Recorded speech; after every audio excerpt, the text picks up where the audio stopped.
कैसे हैं आप। उम्मीद करता हूं कि आप सब ठीक होंगे। जैसा कि आप जानते हैं कि हम वर्बल रीजनिंग को सॉल्व कर रहे हैं, जिसके कुछ topic blood relation, direction test, age problem, series test और मिसिंग नंबर्स हो चुके हैं। अगर आपने ये सारे वीडियो नहीं देखे हैं तो आप चैनल आइकन पर क्लिक करके और वीडियो ऑप्शन को क्लिक करके हमारे सारे वीडियो देख सकते हैं। आज हम नया टॉपिक शुरू करने वाले हैं जिसका नाम है कैलेंडर। कैलेंडर को शुरू करने से पहले हम उसके बारे में थोड़ा जान लेते हैं, फिर हम प्रैक्टिस के लिए क्वेश्चंस करेंगे। बात करते हैं कैलेंडर की। तो कैलेंडर क्या होता है? दिन, सप्ताह, महीना और साल में संबंध प्रदर्शित करने का तरीका है। एक बार रिपीट करता हूं। कैलेंडर दिन, सप्ताह, महीना और साल, लीप वर्ष, इन सब को प्रदर्शित करने का तरीका है। तो बात करते हैं दिन की। दिन क्या होता है? पृथ्वी का अपनी धुरी पर घूमकर एक चक्कर पूरा करने में लिया गया समय एक दिन कहलाता है। ये टाइम है जो 24 घंटे होता है, इसीलिए एक दिन और रात में 24 घंटे होते हैं। अगर पृथ्वी 24 घंटे से अगर ज्यादा समय भी लेती तो दिन और रात भी उतना ही समय हो जाता। तो अब बात कर लेते हैं थोड़ा दिन और रात के बारे में। देखो, दोपहर से पहले का समय जो होता है वो पूर्वाहन और दोपहर के बाद का समय अपराहन कहलाता है। इसको इंग्लिश में एएम और पीएम भी बोलते हैं। एएम का मतलब सुबह और पीएम का मतलब शाम। एएम और पीएम का जो फुल फॉर्म होता है, एएम का अगर फुल फॉर्म की बात करें तो ये होता है एंटे मेरिडियम, और पीएम का जो फुल फॉर्म होता है वो होता है पोस्ट मेरिडियम। ठीक है। लेकिन जो कैलेंडर यूज करता है जनरली अगर वो एक दिन बोलता है तो उसमें 24 घंटे होते हैं। ठीक है। अगर वो किसी भी क्वेश्चन में एक दिन की बात कर रहा है तो 24 घंटे की बात कर रहा है। अगर हम बात करें सप्ताह की तो एक सप्ताह में 7 दिन होते हैं। 7 दिन Sunday, Monday, Tuesday, Wednesday, Thursday, Friday और सैटरडे। ठीक है। हिंदी में रविवार, सोमवार, मंगलवार, बुधवार, गुरुवार, शुक्रवार और शनिवार। एक बार देखते हैं इसको। रविवार, सोमवार, मंगलवार, बुधवार और गुरुवार, शुक्रवार, शनिवार। ठीक है। इनका एक कोड होता है, वो याद कर लो।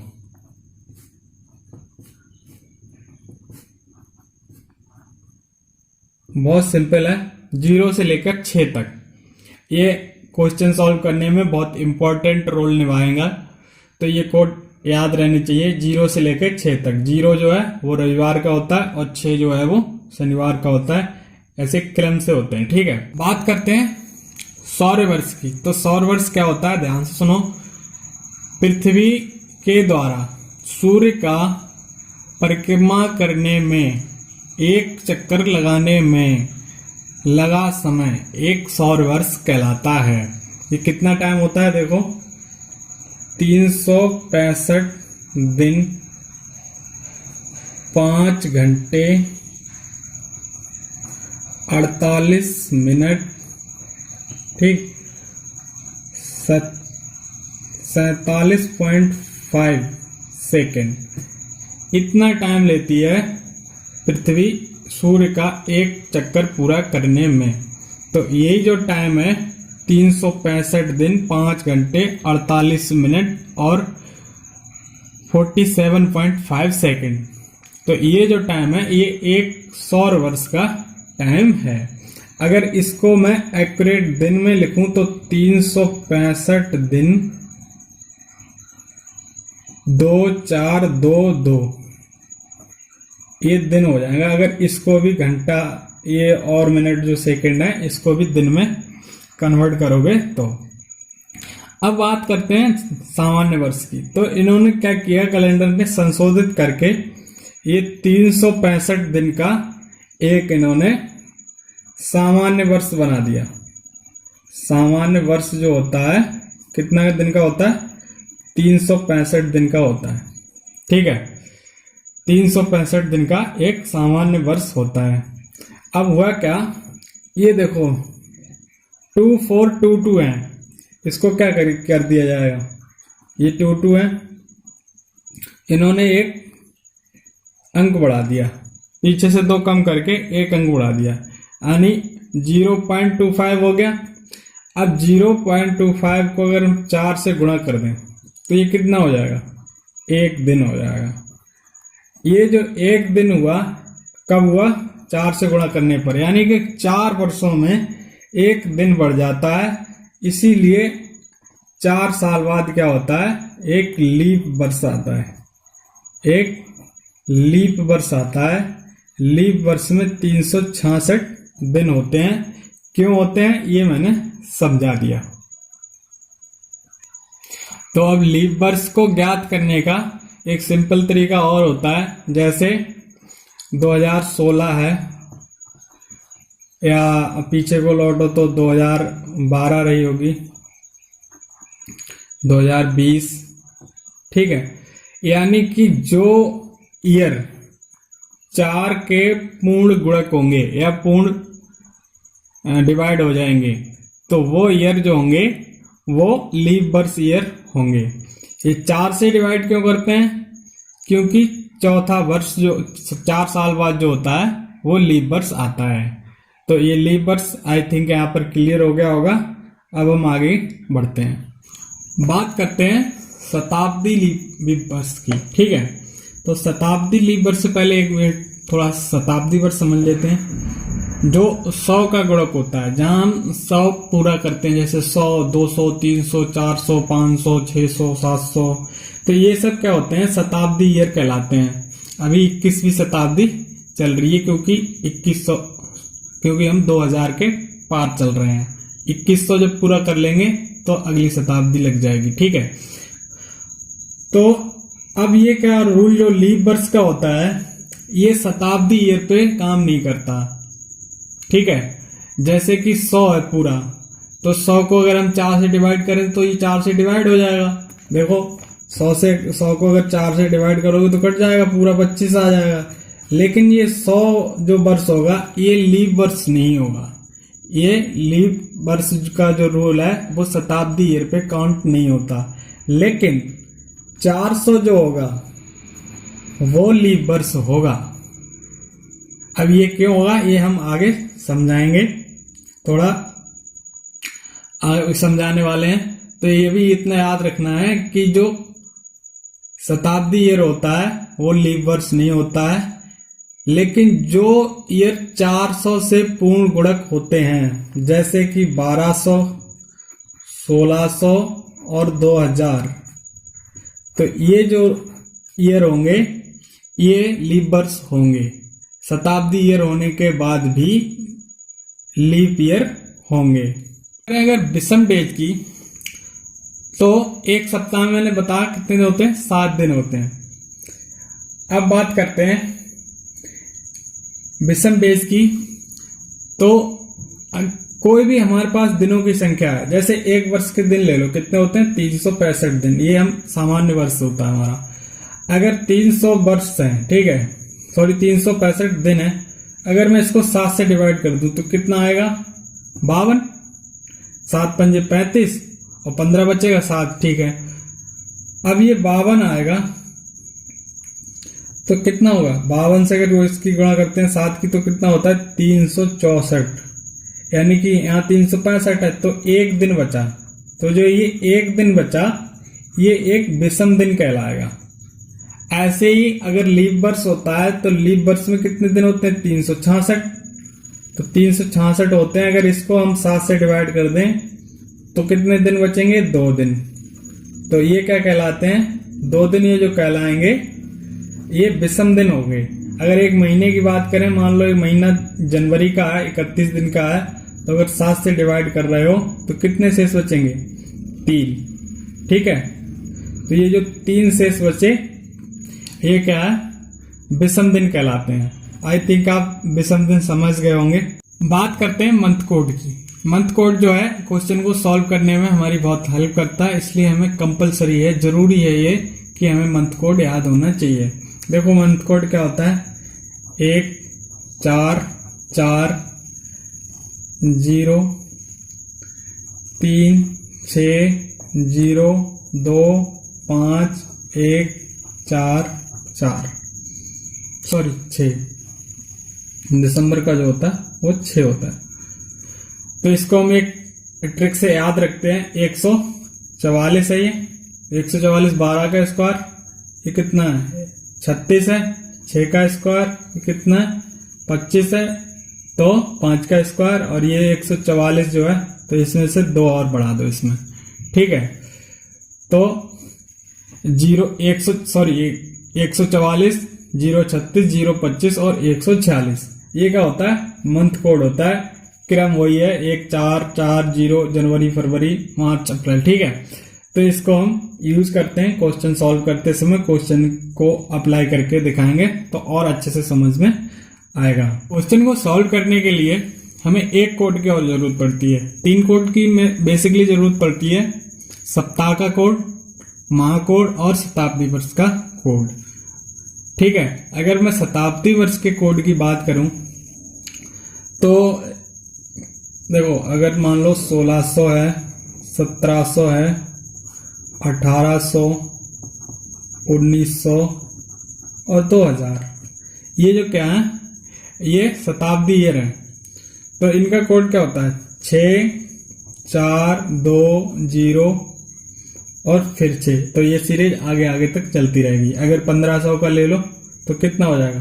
1500 का भी 0 हो जाएगा। ठीक है, तो ये ईयर कोड होते हैं, शताब्दी ईयर कोड होते हैं। इनको भी हमें याद करना है। बेसिकली ये सरल है, कोई बड़ी बड़ी चीज नहीं है। हमें 4 ही अंक याद रखने हैं, 6 4 2 0। ठीक है, तो हमने सारी चीजों के बारे में, दिन, सप्ताह, महीना, ईयर, लीप ईयर, शताब्दी वर्ष, इन सब के बारे में थोड़ी थोड़ी जानकारी ले ली।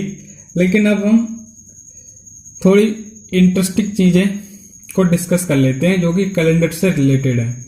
जैसे मान लो एक सामान्य वर्ष है, जैसे मैंने बताया भी था, एक सामान्य वर्ष में 365 दिन होते हैं। ठीक है, इसमें विषम दिन कितने हो गए थे? 52 सप्ताह होते हैं। इसमें 52 सप्ताह होते हैं। एक वर्ष में 365 दिन होते हैं, 52 सप्ताह होते हैं। तो विषम दिनों की संख्या कितनी हो गई थी? 365 डिवाइड 7, तो कितना बचा था? 1। ये दिन जो है वो विषम दिन है। ऐसे ही लीप वर्ष में 366, तो 366/7 कर दो तो लीप वर्ष, तो दिन कितने हो जाएंगे? विषम दिन। ये जो विषम दिन की बात चल रही है यहाँ पर, तो लीप वर्ष में विषम दिन हो जाएंगे 2। ऐसे ही क्या करते हैं, एक साधारण वर्ष है, एक साधारण शताब्दी वर्ष है, तो यानी शताब्दी वर्ष 100 वर्ष हो गए। अगर 100 वर्ष में हम बात करें तो साधारण वर्ष कितने रहे होंगे? 76। और लीप वर्ष कितने रहे होंगे? 24। तो अब अगर 76 वर्ष साधारण वर्ष की बात करें तो कितने दिन हो गए? ये टोटल 76। और इसमें कितने दिन हो गए? विषम दिन की बात कर रहा हूं, यहाँ पर विषम दिन चल रहे हैं। अब लिख देता हूं, सारे विषम दिन का खेल है। तो 76 में, साधारण वर्ष में तो 76 दिन हो गए। अगर 24 दिन में कितने हो जाएंगे? ये 48 दिन हो जाएंगे। ठीक है, तो 48 और 24 कितने, ये कितने जोड़ोगे तो कितने हो जाएंगे? ये 124। अगर 124 को 7 से डिवाइड कर दें तो कितना बचेगा? 5, क्योंकि 7 एकम 7 और 7 सत्ते 49, 5 दिन बचे। ठीक है, यानी कि 100 साल में कितने विषम दिन मिलेंगे? 5। ठीक है, अगर 200 साल की बात करें, अगर हम 200 साल की बात करते हैं ऐसे ही, तो कितने हो जाएंगे? 5 दूनी 10 होते हैं, लेकिन 10 जब हो जाएगा तो उसको 7 से एक बार और चला जाएगा तो कितने बच जाएंगे, 3 बच जाएंगे। ऐसे अगर 300 दिन की बात करें तो कितना रह जाएगा, 300, क्योंकि 5 या 15 होते हैं, तो अगर 7 से डिवाइड करेंगे तो 14, तो 1 दिन बचेगा। ठीक है, अगर हम बात कर लें 400 की, तो अगर हम 400 की अगर बात कर लें तो 400 में क्या हो जाएगा, ध्यान से देखना, 400 वर्ष जो हो जाएंगे उनमें 300 शताब्दी ईयर होंगे, वो तो नॉर्मल होंगे, कितने, 5 या 15, लेकिन जो चौथा वर्ष आएगा वो लीप ईयर होगा। तो जो लीप ईयर हो जाएगा तो ये 21 दिन हो जाएंगे। समझ गए बात, क्योंकि 15 तो वो हो गए और 6 ये जो 21 हो जाएगा, तो 7 से ये पूर्णतः डिवाइड होगा, यानी कि 400 वर्ष में 0 विषम दिन होते हैं, 0 विषम दिन हो जाते हैं। ठीक है, ये बहुत ही अच्छी चीज थी जो मैंने आपको एक्सप्लेन कर दी, आगे काम आएगी। यानी 400 वर्ष में कोई विषम दिन नहीं होता, अगर पूरे 400 दिन की बात कर रहा है तो। इसके बारे में और एक दो बात है, वो ध्यान से सुनो। किसी शताब्दी वर्ष का जो अंतिम दिन है, मंगलवार, बृहस्पतिवार या शनिवार नहीं हो सकता, लेकिन बुधवार, शुक्रवार तथा रविवार हो सकता है। ऐसे ही प्रथम दिन की अगर बात करें तो किसी भी शताब्दी वर्ष का जो प्रथम दिन है, सोमवार, मंगलवार, बृहस्पतिवार या शनिवार हो सकता है। ठीक है, और एक चीज जान लेते हैं, सामान्य वर्ष का अगर अंतिम दिन, अगर कोई साधारण वर्ष है तो उसका अंतिम दिन वही होगा जो उसका पहला दिन था। जैसे अगर मान लो 1 जनवरी को बृहस्पतिवार है तो 31 दिसंबर को भी बृहस्पतिवार ही होगा, अगली 1 जनवरी को शुक्रवार होगा। ठीक है, अगर ये लीप वर्ष होती है तो 1 दिन बढ़ जाता है। अगर कोई लीप वर्ष है तो मान लो उसमें 1 दिन बढ़ जाएगा। अगर 1 जनवरी को रविवार था तो जो अगली वर्ष आएगी उसमें जाके मंगलवार हो जाएगा। ठीक है, उसमें 2 दिन बढ़ जाते हैं। 2 दिन क्यों बढ़ते हैं, क्योंकि उसमें जो विषम देह की संख्या होती है लीप वर्ष में वो 2 होती है, और जो सामान्य वर्ष होती है उसमें 1 होती है। ठीक है, एक चीज और जान लेते हैं, हमें यहाँ पर क्या होगा, कुछ शब्द ऐसे देखने को मिलेंगे, के बाद, के पहले, से बाद और से पहले। अगर ऐसे शब्द देखने को जरूर मिलेंगे तो इनका एक अलग ही रोल होता है। तो अगर किसी भी प्रश्न में तिथि, तारीख या दिन से पहले, के बाद का प्रयोग होता है तो क्या होगा, उसमें 1 दिन बढ़ जाता है। अगर वो कहे कि 1 दिन के बाद तो 1 दिन बढ़ा देंगे। अगर 1 दिन पहले की बात कर रहा है तो 1 दिन कमा देंगे। अगर किसी तिथि से पहले की बात कर रहा है तो उसमें 1 दिन घटाएंगे। अगर उससे बाद की बात कर रहा है तो हम 1 दिन बढ़ाएंगे। तो इस तरीके से हम क्वेश्चन को सॉल्व करेंगे। ठीक है, बाकी चीजें अगर कुछ होंगी तो हम क्वेश्चन के साथ भी डिस्कस कर लेंगे। अब हम क्वेश्चन स्टार्ट करेंगे और मिलते हैं क्वेश्चन के साथ।